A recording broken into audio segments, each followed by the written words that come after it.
Hello and welcome back to live coverage of Apex Con, our first event here in 2024. I'm Todd Tandy Anderson, joined by Ross Merriam. Say hi, Ross. Hi, Ross. We got 2 rounds down, 4 more Swiss to bring you, as well as the top 8 all coming today. We're playing the Team Open. We have Standard, we have Pioneer, and we have Modern. Ross, why don't you give us a little bit of an idea of what we're going to be watching this round and what format we're going to be watching? So we're going to be starting with Standard as our primary featured match in this round 3, and it's going to be Jeff Salisbury on Boros Convoke, one of the pillars of the Standard format right now. Very similar to the Modern version, not quite as explosive. You don't get to play Venerated Loxodon in Standard, but you have a lot of the same tools and very much are implementing the same strategy.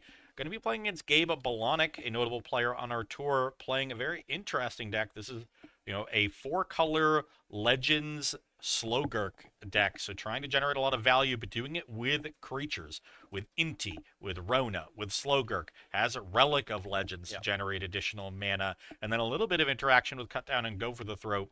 Could be a difficult matchup because there's not a ton of interaction here, but if the synergies start getting online, Gabe can run away with the game very quickly. Yeah, I'm a big fan of Boros Convoke. I think that it really preys on the mid-range creature decks that exist in Standard. I think that Boros Convoke is going to take it down, but I want to note that since Thunder Junction is legal, an easy pickup for Boros Convoke is Inspiring Vantage, the reprint dual land, and I assume that that's going to be in this Boros Convoke deck. If it's not, possible oversight, maybe just wasn't aware that it was legal. Yeah, no copies. Rats. Okay, well, the players are ready and situated in the feature match area, so let's head on down and watch these two players battle it out. We got Salisbury on Boros Convoke. We got Gabe Balonic on Slowgurk Legends. Let's go. Round 3. Both these teams here are starting off 2-0. Yeah, third win would put them very close to the top 8, but they're going to have to win 2 matches to do it.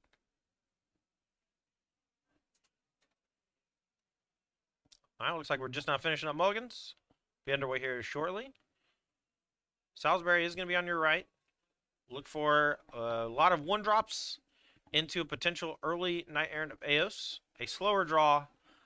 Likely going to need to mulligan. Maybe already mulligan. Looks like he's thumbing one to put back. Looks like Sanguine Evangelist might be going back. And your range gets wider once you mulligan. That's true. Yeah, on 7th, it's going back on 6. Maybe it's keep. Cavern of Souls going to the bottom? Unsure. We're off to the races. Here's a Triumph from Balonic. We're going to pass back to Salisbury. Finds a 1-drop. Not sure if he had it rolled up already, but here's Novice Inspector, the Thraben Inspector virtual reprint. Let's get that one on the screen because this one really changed the game in terms of making this Boros Convoke deck viable. The addition of this to Standard gave you 4 more almost free targets for Gleeful Demolition, which is arguably the most powerful card in the deck because it enables that early Knight Errant of Eos. Yeah, and you need those explosive draws at least some portion of the time in order for the deck to be viable. Turn 2 for Balonic, we got a Plaza of Heroes into Rona. And Rona plus the Relic of Legends is actually extremely powerful, allowing you to play multiple spells in a turn where you would not normally be able to. Ooh.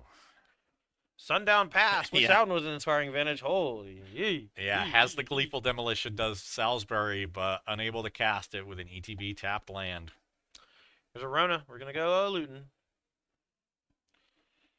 May have wanted to play that pass on turn 1, then could have double spelled on here on turn 2, and at least gotten the 4 creatures onto the battlefield.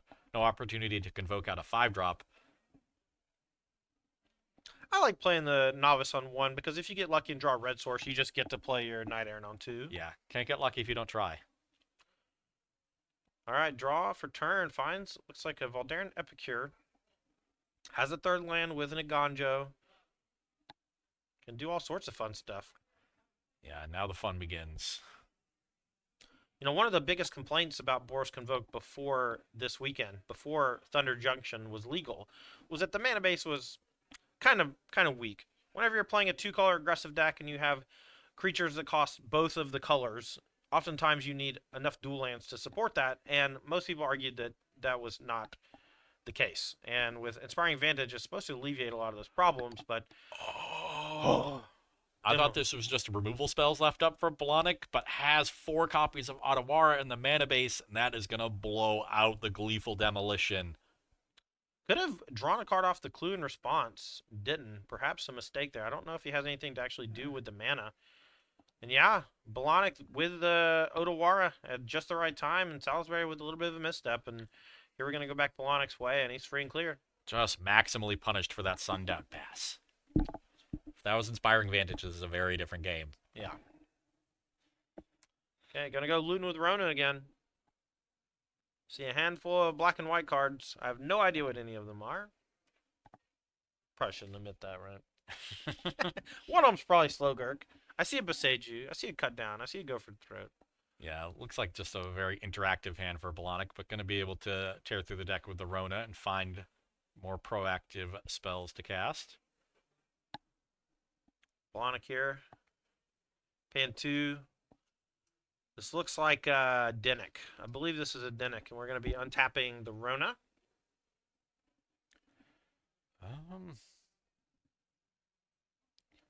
Maybe it's a Ludovic. Yeah, it's a Ludovic. I think it's the Ludovic. Yep. Who could tell? Who could possibly know? I know one person in the world who would know. Gonna untap the Rona, gonna draw a card off the Ludovic. Or mill a card, I mean. Plays another Zytor's Proving Ground. We're going to go back Salisbury's way. Let's see if he can put up some pressure. Draws another copy of his burst damage card. He Recruiter. But needs to get some more stuff on the battlefield, so I suspect we will see this Sanguine Evangelist. Yeah, Sanguine Evangelist is a relatively newer addition to this deck, but not a new addition to the format. Let's get Sanguine Evangelist on the screen, because this one's quite impressive when you pair it with things like Gleeful Demolition, the Recruiters, all of those cheap 1-drops. The Battle Cry ability, whenever it attacks, you get to buff all of your creatures' power, and it gives you the ability to make a bat both upon entering and upon death. Very powerful. Back to Blahnik. Looks like a Relic of Legends off the top for him. Now, there is some tension in the Boros Convoke decks between Sanguine Evangelist and the newer print of War Leader's Call. That powerful enchantment oftentimes getting outshone by Sanguine Evangelist because of how many tokens it generates and because it has a similar effect with that Battle Cry. It's also a little bit harder to cast, is the War Leader's Call, especially when you have Cavern of Souls in your deck. Relic of Legends comes down, and now a lot of mana disposable for Blahnik. Pretty scary if you're Salisbury. Yeah. Outside of the Otawara turn, stopping with Gleeful Demolition, not a lot of early fireworks. Both players a little bit slow to set up. There was a tap land from Salisbury. Blahnik just had a more reactive hand, so he was taking some time to fix his draws with the early Rona. But both players are building towards a phase where there's going to be more fireworks soon. All right, here's a Voldaren Epicure. I see a case of the Gateway Express on Salisbury's side. I wonder if he's going to go for that or try to convoke out the big Knight. It looks like we're going to go for the Knight. Invoking 4, leaving us with the ability to play a 1-mana card. But in response here, we're going to be making 4 mana. Ooh, That's Urtai Urtai Resurrected. And that's going to counter, it's going to allow Salisbury to draw a card, but it's going to counter the card on the stack. So no effect granted, but a card drawn here for Salisbury. Let's see if it's a 1-drop to give him a shot. Oh, it's a land. He hasn't played a land yet. So now we can go Case of the Gateway Express and kill one of those creatures on the other side. Maybe the Ludovic. Oh, I might be inclined to kill the Rona. What's the Ludovic flip for? X, blue, blue, black, black. And X, you have to exile X creatures from your graveyard. Okay, looks like we are going to pop the Rona. Going to loot in response as Gabriel Blahnik. Draw a discard. Now, looks like a extra land going to the graveyard. There's another Go for the Throat in Blahnik's hand. Oh, this is a cool play from Blahnik. We have the ability to Otawara for just 1 mana to return our Rona back to hand in response to the case, but instead going to save that for later. Maybe wants to get Slowgurk down first, but needs to find the Slowgurk first. Yeah, this hasn't found much in the way of proactive threats, and this was a game where that kind of game plan, even though you think I'm going to be on the back foot in this matchup, it would have been way better for him to be proactive in the early turns based on how Salisbury's draw turned out and, losing the Gleeful Demolition to the Otawara. So Blahnik getting a little punished as well for being too reactive in this game. All right, so we are going to flip Ludovic. Let's get the backside on the screen if we can. Because this is a pretty scary card once it transforms. Yeah. It's a 4/4. So as it transforms, it becomes a copy of a creature card exiled with it. Except it has, its name and types, and it's blue and black, and it's a zombie. But it also gets +1/+1 counters on it equal to the number of creatures exiled with it. So we're going to get one +1/+1 counter. Yeah. So it'll be a 5/5 Rona. All right, notably it's a 5/5 front face Rona, which is a little weird because it's a backside of the Ludovic. But it is Olag Ludovic's Hubris with Rona's abilities. Don't see that one much, but a really cool card alongside both Mox Amber and Relic of Legends. And Rona kind of makes both of those cards super juiced. And so you're seeing it every now and then. It was actually bugged on Magic Online for like a year. They just never fixed it. So Blahnik has effectively replaced his Rona and given himself a large creature that can rumble in combat against some of the smaller creatures from Salisbury. All right, that's the front side. We were talking about the back side. Olag, Ludovic's Hubris, that's the one. Looks pretty scary, but here comes the Recruiter. And that plus Battlecry means that we're getting in for a massive amount of damage. We'll see exactly how much here in just a moment. We're also going to be transforming that Case of the Gateway Express in just a moment. But we're going to be go for the throating the Recruiter here first. Yeah, so he uses the Relic of Legends to tap his Legends to get some additional mana. May have wanted to go for the... Well, I guess you could have go for the throated pre-combat to stop the Battlecry, but then you have no blockers. So probably better to let the Battlecry happen. All right, Blahnik, looks like we're down to 9, so a big chunk of damage came through, but still alive. Down to 9, but very stable here. The creatures remaining for Salisbury are quite small. There's nothing pumping them, and Blahnik has them answered with his bigger creatures. All right, we're going to cast Titania with Relic of Legends and 2 lands. That's going to tap the Rona, or the Ludovic Rona. And now whenever we loot and discard a land, we get to gain 2 life. I don't even think the other land is in the deck to actually combo with this Titania. I think it's just there for whenever you loot a land, you gain 2. Just a nice defensive body and a legendary creature. 3 cost 3/4 as well. Notably, Salisbury did attack with 3 or more creatures on his last turn, but there was no motion to solve the Case of the Gateway Express. You don't have to like transform it or anything, so I think it's just understood that it's at Chapter 3. But I mean, maybe has to announce it at some point, maybe before damage, but or if it's ever asked if it's what case it's on or what chapter it's on. You solve at the beginning of your next end step, but you don't have to acknowledge the trigger until it would visibly affect the game state. Right. So unclear if that is missed or if his creatures are getting a +1/+0. Well, let's assume the latter. Okay, Salisbury here, another Recruiter. I'm gonna jam that in. So with the Recruiter pump and the Case pump, this is 5 creatures coming in, so Blahnik can survive by blocking 3 of them.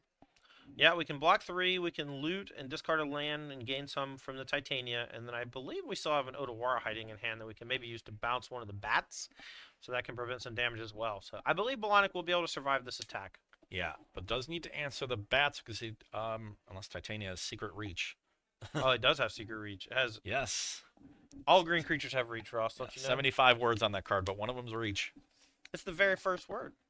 It's right there. Sometimes Reach is like the 3rd word, and that's bad. Yeah, Nice. it's Clause 2, page 6 of the Titania Voice of Gaia Compendium, and it says clearly, Reach. So I think things looking pretty good for Blahnik. Looks like he found enough to stabilize here with the time that Salisbury gave him. Okay, I'm going to start with tapping for mana. There's a 1-cost Otawara, and we're going to return, I think return Urtai and gain 2 life, which is awesome. Love that. Okay. And now we also have a go for the throat. Our Titania is surviving. Our 5/5 Rona is surviving. So we can go for the throat, another unblocked creature here. but almost no need at this point with the life off the Titania. Well, I still think just Blockers. protecting your life total, but and like the removal spells do not get much better, you know? Yeah. This is 6 damage right now coming across from the Epicure and the Bat because Yeah. they're pumped by Recruiter, Trigger, and Case. Okay, we're gonna tap 2 and play Go for a Throat. See what we target. Probably hitting the unblocked Bat, Yeah. and it does. Okay, now these 2 creatures get swallowed up. We'll take 3 from the Epicure down to 8. And now Balonic gonna get the loot on the instep as well. If he finds a dead land, that's 2 more life too. And Oof. really just very little left after the dust settles for Jeff Salisbury. Maybe wanted to be a little more patient with the recruiters. He's on 4 mana right now. 5th mana would have allowed him to cast the adventure half of those. Has 2 lands in hand. Could have went train troops this turn, trying to set up for next turn, but I don't know. Instead, going to try to pitch one of those lands to that blood token, maybe find some more action. Yep. The Titania plus Rona interaction is extremely demoralizing for aggressive decks. The 3/4 body often very difficult to get off the table, and the Rona itself, you know, just like a little loot engine. And Balonic here, not up to 20 quite just yet, but at a very high life total now. Oh, it's doing the bug! This happens every now and then where the life updater thing bugs out. Oh well. A blood token found a non-land, it looked like, but didn't get a great look at it. All right. Apologies for the technical difficulties. We'll get that sorted in just a few. Hopefully get life totals updated. But just know that Balonic is somewhere around 10 or 12, and Salisbury is somewhere close to 20. And I believe Balonic is firmly in the driver's seat. Okay, Warden is a solid draw for Salisbury. That's a threat that could grow out of hand and do some damage. That's true. One of the better draws in the deck. I think that and Knight Errant of Eos were like the 2 most desirable. Sanguine Evangelist also decent, but not the best. Otherwise known as Deece. Yeah. If you're from 2014. Which I am. Glad you noticed. So we're going to put a counter on the Warden and Scry 1. And response Balonic says, I'm going to loot, try to find a piece of interaction. Doesn't, so Salisbury is going to get to go. No attacks coming, though, and now going to go back Balonic's way in just a moment. Scries to the bottom, just digging for the most powerful cards remaining in the deck is Salisbury. As Todd mentioned, Knight Errant of Eos, definitely the biggest one possible. All right, there's Thran Portal. Late in the game, it comes into play tapped. This is the land that most people hate in the deck. I quite liked it, actually. I thought of it as Inspiring Vantage that dealt you damage. It's not quite that good. It's not. I wish they just reprint City of Brass. Stop beating around the bush. All right, here's an Inti, Seneschal of the Sun. This powerful 2-drop is a legend. It's going to allow us to untap the Rona and continue tapping for mana. And now we have Slogurk online, and every time we loot away lands, every time we channel lands, every time we sack this Plaza of Heroes, the Gurk gets bigger. And when the Gurk gets bigger, it starts bringing back lands. And guess what the lands do? They grow the Gurk. And then the Gurk gets back the lands. And that's the deck, You Ross. discard the lands to the Rona, and Yeah. you find more spells, and Yeah. suddenly you're ahead by about 8 cards. Yeah, you get it. And that's Slogurk.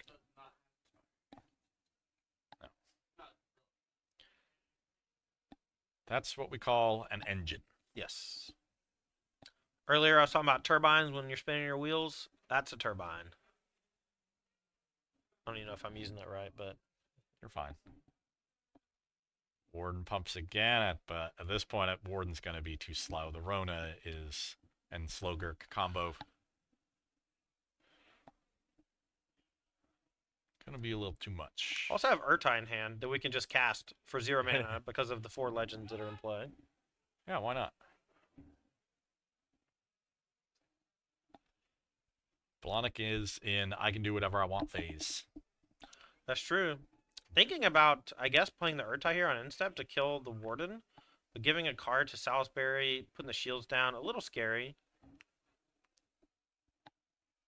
Doing it at end step is not a problem. There's not really much in the way of instant speed plays from the Boros Convoke deck. It's just a question of whether you really even care about the Warden at this point. All right, we're going to channel Sokens on to make 2 tokens. It's going to allow us to scry again. We're not doing that to attack. Yeah, can just keep getting this Warden big.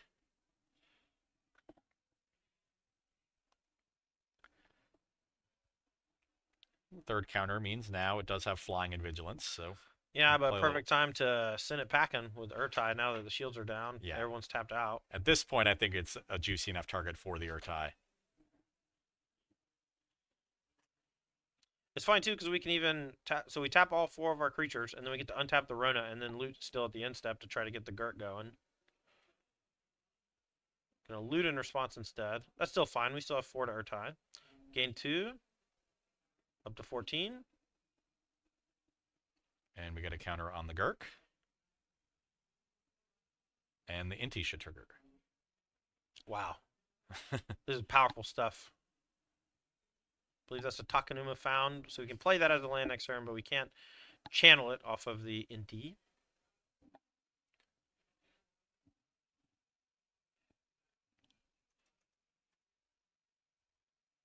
All right, Balonic says, all right, I'll take 4. Yeah, just Sounds good. still doesn't care about this Yeah. Warden. That is a bad sign if you're Jeff Salisbury. Like, this is the best thing I could do, and my opponent just doesn't care. Yep. Finds a cut down, discards Relic of Legends. Inti's gonna get another loot, finds a Go for the Throat. So, That'll take down the Warden. and then we get to save the Urtai for the things that really matter, like the next Warden. Or Knight Errant of Eos. Yeah.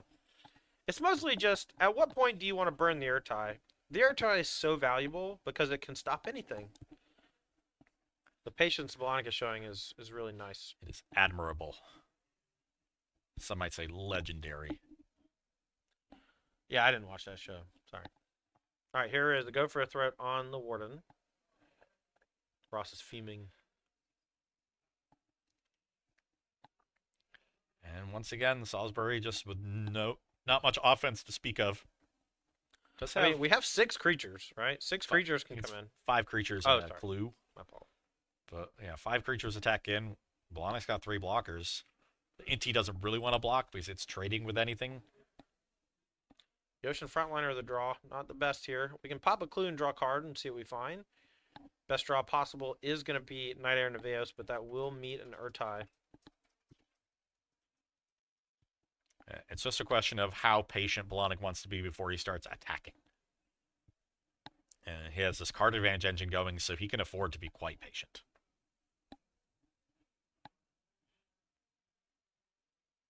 Is it me or is everyone playing in slow motion? I think it's you. Yeah, that's probably me. Too much Red Bull this morning. I'm like Fry when he drank the 100th cup of coffee. Well, there's a Yoshin frontliner that will do virtually nothing. Not the most powerful top deck in the late game as a singleton in this list. All right, gonna loot again. Another Relic of Legends gone. We're gonna get an Inti going again. Looks like another Gurk. Maybe we attack with a Gurk and then we play a backup Gurk because it untaps the Rona. Oh, we float for mana. That's better. Okay. Yeah, sure, why not?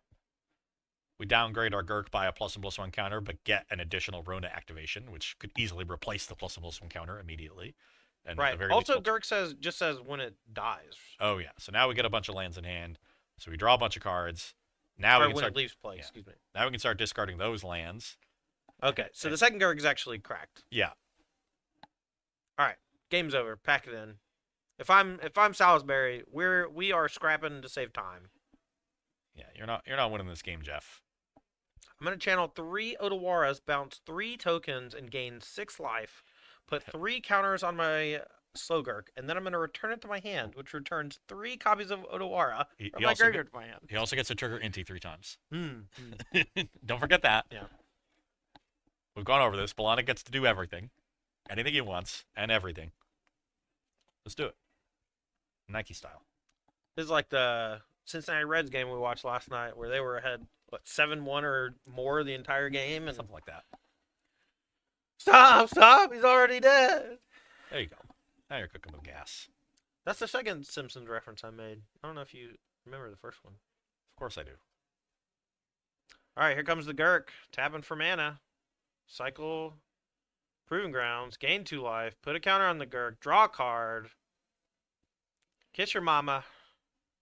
Engine is online. The Death Star is fully operational.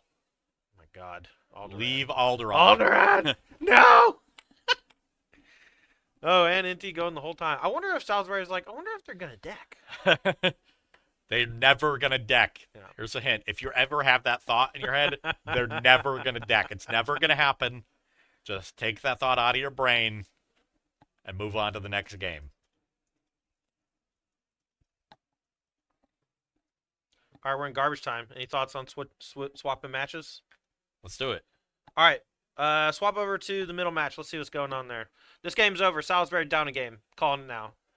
We're going to watch that for an hour. Middle match. What's it look like? We have Cody B playing Amalia combo versus David Nebraski on Phoenix. That's got Nebraski on your left with the Phoenix stack. Cody B on your right with Amalia combo. Now, this is typically a matchup that favors Amalia. They have a lot of really good ways to bring back their creatures, and the Phoenix deck, while it has a good amount of cheap removal, doesn't have a ton. Mm-hmm. And things like Voice of Resurgence also excellent in the matchup that they can bring out of the sideboard. All right, we got our spotter here to update life totals and game count for you. It looks like we're pretty deep into game number 2, but we'll figure out who won game number 1 in just a moment, so we have more context of what matters here. The other match in Modern is going to be Zach Shepard on Marcus, Espergorio versus Reactive Scam. And we'll get updates on that as well when we can. Here comes Amalia. We're going to gain a life. Top card is the lane. We get to explore it to the hand. Ledger Shredder here. A nice clock, but really Nebraska wants to get Phoenixes online. Take care of this Amalia in a hurry. Notably, all right, and we have confirmation that Amalia combo from Cody B is up a game so far. so taking a look at the player's deck list, Nebraska does have 2 copies of Anger of the Gods in the sideboard. Yeah, that one's making a big comeback over Brotherhoods, and specifically because of the Voice of Resurgences out of these Amalia decks. But even if there's an Anger of the Gods here, let's say ideal scenario, Nebraska has land 4, cantrip, Anger of the Gods, connive before the anger resolves, discard a land, get my Ledger Shredder up to 2/4 so it survives. Cody B has a stacked hand still. Collected Company and more gas behind that to follow it up. So Nebraska definitely behind the 8 ball here and down a game. This might be a match to the good for the team of Salisbury, Cody B, and Zach Shepard. Nebraska going to consult with his teammate there, trying to figure out what he thinks the best line of play is. My guess is this is like do I just Anger the Gods and kill my own Ledger Shredder? Do I do it? No. Looks like we're going to do something else. Starts with a Braid. It's going to go after the Amalia. We're going to pay 3 life down to 11 already. Whew. Just another thing Nebraska has to worry about. All right, let's see if we have a cantrip or something similar to get the Ledger Shredder going. We really need the Birdman to get big. And when you really need to put some Phoenix in the graveyard.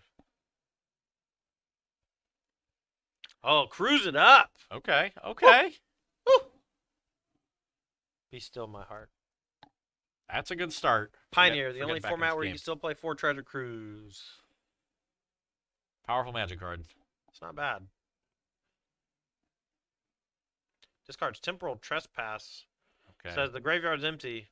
That one's going to be a while. Let's keep everything else. Let's draw 3. That is the only copy in the deck, and it's typical of Phoenix decks these days to only play 1 Trespass. So that should be on Cody B's mind. I don't have to worry about a big iteration Trespass combo kill turn out of Nebraska this game. I can play slow. I can play fair.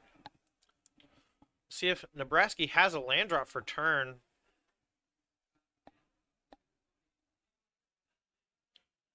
And a pathway comes down.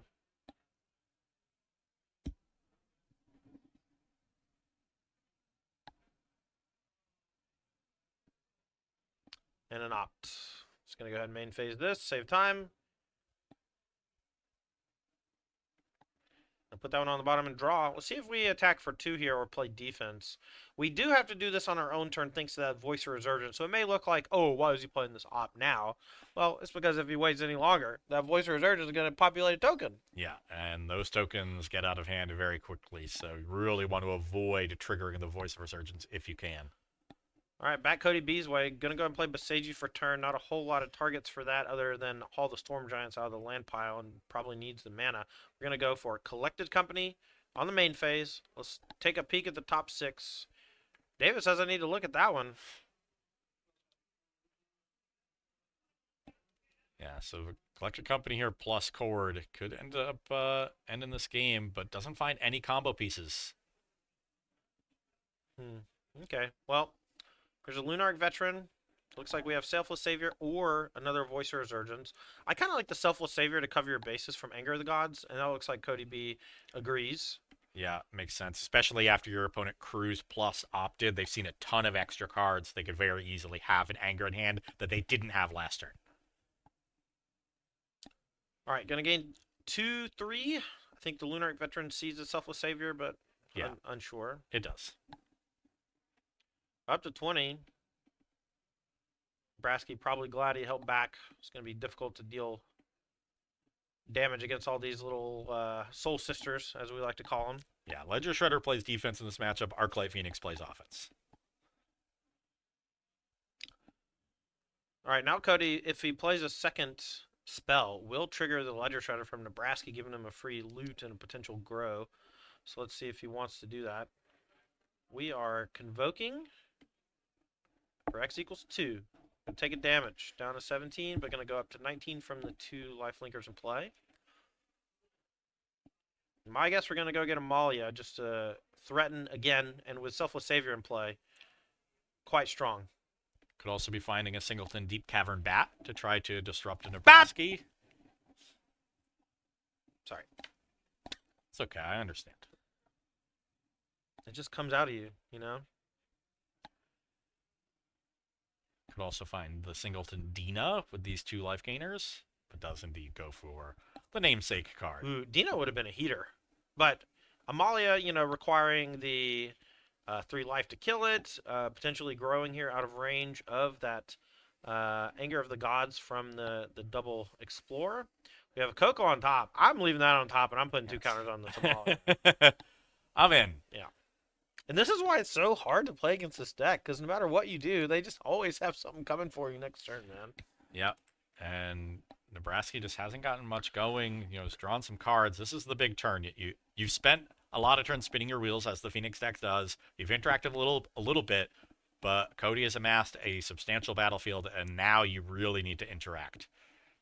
Do we have something like a Lightning Axe to deal with this Amalia? But there's also the Savior, so you really sort of need 2 removal spells. Even if one of them is Impulse, you can send Impulse at Savior. If Cody sacks, you respond to the sacrifice with the Axe. Are we going to go free the Fae? The powerful Picklock Prankster. Going to look at the top 4. Finds Fire Impulse. Another red card. I can't tell what it is. Looks like a Phoenix. Yeah, that was an Arclight Phoenix is the first one. So could go for either another Picklock Prankster or a Fiery Impulse. If we've got... The ideal here would be Impulse plus Axe, discard second Phoenix. Then you could answer the Savior, answer the Amalia, and return 2 Phoenixes. And now you've really got something going. Mm-hmm. But I don't know if Nebraska's hand is quite that good. Does take the Impulse off the Free the Fae, though. Axe is necessary to deal with this larger Amalia. I do like your line of target the Selfless Savior in response to the sack, target the Amalia, but we'll see if he's got the Axe to do it. Do you have an Axe to grind?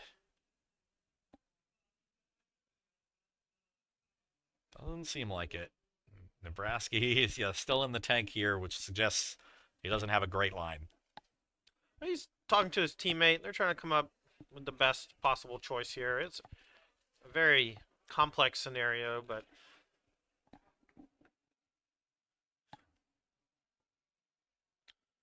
okay, looks like we figured it out. Okay. All right, so we're going to start with Fire Impulse targeting Selfless Savior. We're going to trigger Ledger Shredder. Any responses? Once the connive happen, I would have done the sack before the connive, just in case. But well, you're probably not going for this line if you don't have it.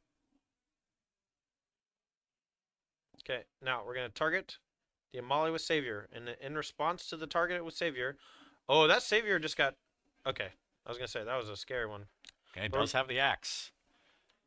We're going to discard... No second Phoenix. Haul. Gonna have to pay 3 life for the ward on the Amalias. Now that is enough spells to bring back the Phoenix, though. So we will be able to get a little aggressive if we so choose. Yeah, and the Shredder's still there playing good defense. Okay, I have a second Hall too. This is a solid turn. Let's remember our Phoenix trigger though. There you go. Phoenix comes back. I just want to sit back on D with it. Offense. Yeah, fair enough. 19, down to 16. Gonna go back Cody B's way, but we got 2 Soul Sisters in play. Coco on the top. And I think those Soul Sisters are a reason to get aggressive. You're gonna have to do a lot of damage to end this game. Okay, starting off here. Another Soul Sister. Here's another Lunart veteran. Gonna gain 2. Now Coco threatens to gain 6. And if we have Amalia, that means 6 Explore triggers, which stacks the deck again. And makes potentially an 8/8. Yeah. Here's the Coco. While shields are down, Ledger Shredder trigger is missed. We'll see if he catches it in time to get it. It seems like we're not going to. Oh, there's a Dina. And it looks like a Sentinel. Oh, are we not going for the Dina? And another Voice of Resurgence. So those are our 3 options. Yeah, I think it's Sentinel Dina, and I think that's Yeah. a massive swing about to happen. Yeah, the second voice, not that big of a deal, and probably just overextends you into a potential Anger of the Gods. The Sentinel is a creature that survives Anger and gives you map tokens to keep digging through your deck. All right, take 6. Hey, guess what? We have 3 attackers. Take 6 damage, Ross. That Phoenix attack still looking pretty good to you, or you think it just you think the game's over now? The game is probably over regardless. That's true. That's true. That's true. Looks like Cody B, Amalia combo. Gonna take this one down 2-0 and put his team up a match. Yeah, Nebraska. even if we had the other blocker, you'd have had to block the voice, and then the voice token would kill you. That's So true. it was lethal regardless. All right, all right. Cody B Good takes attack. it down. Amalia combo defeats Is It Phoenix 2-0, and we'll be moving on to a different game. Oh, that's the match? Okay, well, it looks like in our backup feature match, we had Zach Shepard on Esper Goryo's Vengeance defeating Marcus on Rakdos Scam. And so the team of Cody B, Zach Shepard, and Jeff Salisbury will be winning this match and moving to 3-0, one step closer to punching their ticket into the top 8. And we're going to be playing for a lot of prizes today. So let's take this time and discuss these prizes if you want.